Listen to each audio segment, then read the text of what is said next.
Thank you for completing those questions. For the rest of the survey, we would like to get your opinion on how newborn screening programs should communicate about incidental findings. Usually, incidental findings have little or no importance for the child, or they may not matter until far into the future. To frame your thinking about these questions, I am going to tell you a story. Please take a moment to imagine that you have a best friend who had a baby around the same time that you did. Let's call your friend Tanya.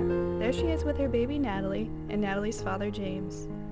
Just like your baby, Natalie had her little foot poked for blood for the newborn screening test. The blood specimen was sent off to the lab for testing, and Natalie went home with Tanya. A few days later, you got a call from Tanya, who was worried about Natalie. She and Natalie went to see Dr. Jones, the pediatrician. Dr. Jones said that Natalie's newborn screening test was abnormal. The screening test was for something that we're going to call Disease X in this video to make our story simpler. The results said that Natalie might end up having a milder form of Disease X that we'll call Mild X. Dr. Jones said that Natalie will need more testing to be sure. He says that children with Disease X have severe wheezing and shortness of breath with exercise, a chronic cough, pneumonia and other respiratory infections, intestinal problems, and malnutrition. Disease X can lead to delayed growth, short height, and weakness of bones and muscles.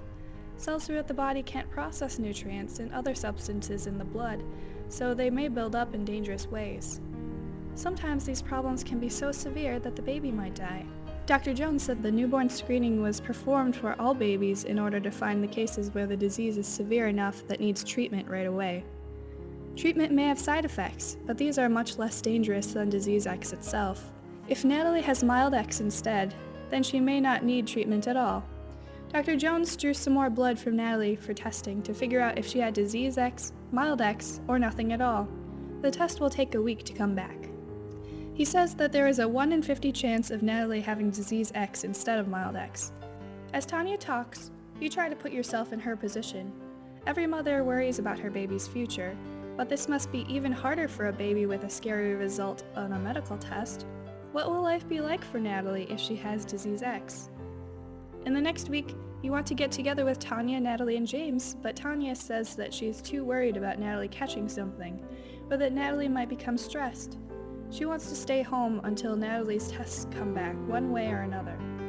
A few days later, Tanya calls you with an update. Dr. Jones called her and said that instead of the full-blown Disease X, Natalie only has the less severe version of Mild X.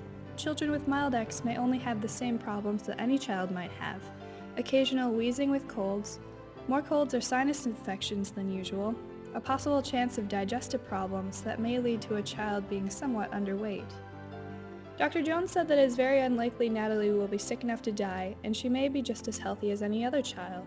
Also, since doctors only knew about Mild X for a few years, there is still a small chance that she will develop the full-blown Disease X. He thinks that it's less than a 1 in 200 chance. The specialists want to see Natalie every 3 months for a while, and then less often until she is a few years old. Dr. Jones said that Natalie's Mild X was an incidental finding, something that newborn screening didn't intentionally test for, but instead was found by accident.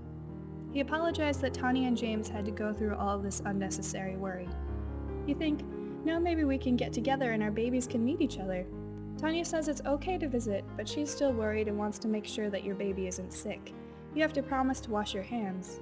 You agree, but to you it seems that Tanya might be more anxious and fearful than she needs to be.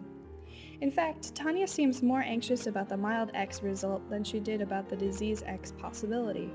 Unfortunately, this is quite common in real life. Parents are sad about disease results, but are very anxious and confused about incidental findings. Many parents of infants with incidental findings may have serious anxiety or panic, or even develop misconceptions that the full-blown Disease X might still happen. Some parents might have a vulnerable child syndrome, like in Tanya's case, in which the baby is isolated from normal social experiences because of the parent's anxiety over the possible illness. Sometimes parents become clinically depressed or even have trouble bonding with their baby. Newborn screening experts and others have debated over how we should handle situations like baby Natalie's. There are 3 possibilities in which to consider when screening detects an incidental finding like Mild X. Let's call the first policy withholding. The experts who propose this policy say that since the incidental finding only causes emotional harm and has no immediate medical benefit, then it would be better if the parents were never told about the incidental finding. That means the information would never leave the screening lab. As far as the parents know, the newborn screening test was just a false positive, with no significance at all. The good news about the withholding policy is that no emotional harm comes to the parents, since they are never aware of the incidental finding. The experts who propose this policy believe that the labs will know better than the parents what is good for them to know, and this may be true. The second policy is what actually happened in baby Natalie's story. The incidental finding is conveyed to the parents, so let's call this policy fully informed. The good news about fully informed policy is that parents know everything about their baby. The bad news is that some parents later wish they didn't know everything, since the incidental finding can be so confusing and only cause stress and emotional problems. The third policy about incidental findings is somewhere in between. The healthcare provider is told about the result, but advised to only offer the result to the parents if they say ahead of time that they want to know everything. Let's call this policy the parent decides policy. For example, Dr. Jones could have said that the follow-up test was fine, but the technical details were complicated. If the parents said that they wanted to know all of the details, then the provider can tell them the entire story. Otherwise, the information simply stays in the medical record in case it will someday be useful. The good news about this policy is that there is no emotional harm, but the result is available to the physician in case of a medical concern arising later. The bad news is that nobody can be sure whether the parents' curiosity will be too much for them.